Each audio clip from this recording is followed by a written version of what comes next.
Halfway across the bridge, nearly 400 feet above a canyon river, it started to swing, and a thought hit me that I knew very well. What if I can't finish this?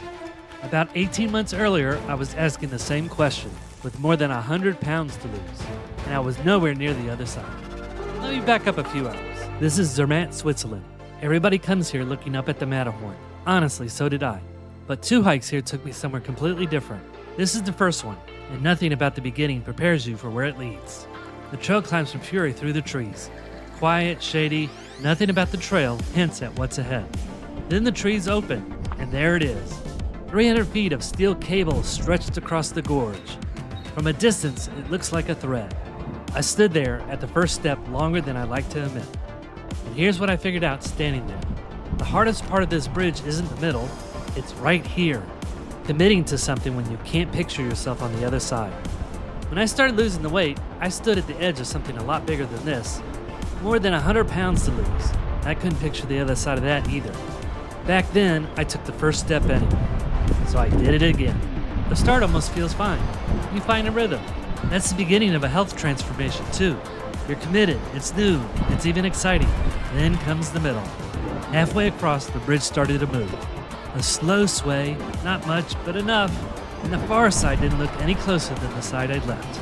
I knew the bridge was built for this, but my brain didn't care. Because the real question wasn't about falling. It was the other one. Can I keep doing this long enough to get there? I knew that middle. Here to losing the weight, that's exactly where I live. The excitement's gone. Progress slows. There are some weeks the scale doesn't move at all. You just have to keep going anyway. So I did what worked the first time. One step at a time. Keep moving forward.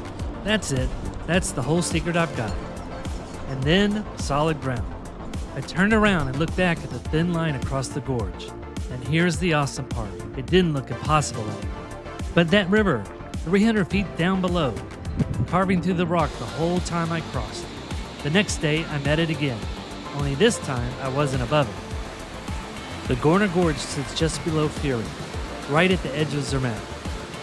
Same gorge, same glacial water. But now you walk down inside the canyon, on wooden walkways bolted straight into the rock. It starts wide, then the walls pull in, the light drops, and the sound of that river keeps getting bigger. Yesterday this water was a ribbon, way down below my boots. Today it's 3 feet away, and it's loud. This water has been cutting through here for thousands of years, and the whole way down it runs into stone, big ones, stones that haven't moved in centuries. The water doesn't stop for any of them. It doesn't argue with the rock, it just finds a way around and keeps moving. I learned the same thing losing weight. Sometimes the stone is as ordinary as, I don't feel like working out today. I've said that to myself many times, especially on a cold winter morning. You find a way around it and you keep moving. That's the secret. The hike continues to follow the river up the gorge.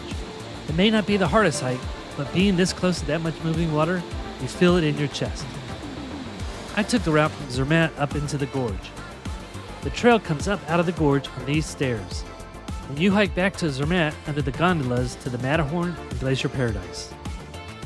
But for me, these 2 days belong to the river. One day above it, one day beside it. And both days it just kept moving forward. Please subscribe if you'd like to join us for our adventures across Europe. Watch these 2 videos about our top 6 hikes in Switzerland. And we're going back in December. Leave us a comment below if there's anything you would like for us to see or do.